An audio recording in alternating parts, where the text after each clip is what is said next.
একটি অবাধ ও সুষ্ঠু নির্বাচন প্রত্যাশা করে জাপান, এমনটাই জানিয়েছেন বাংলাদেশে নিযুক্ত জাপানের রাষ্ট্রদূত ইতো নাওকি।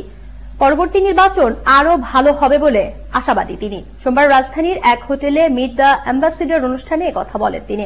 এ সময় মিয়ানমারের বর্তমান পরিস্থিতিতে পুরোদমে রোহিঙ্গা প্রত্যাবর্তন সম্ভব নয় উল্লেখ করে ইতো নাওকি বলেন, মিয়ানমারের রোহিঙ্গা প্রত্যাবাসন একটি বড় চ্যালেঞ্জ, তবে এ নিয়ে কাজ চলমান রয়েছে।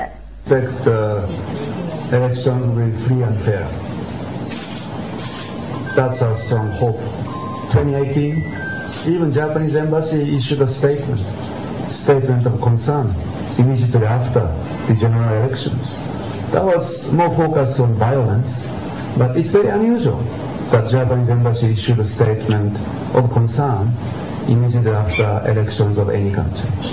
So naturally, we expect that next election will be better one. Next election will be free and fair. রংপুরের ধর্মদাস 12 আউলিয়া মহল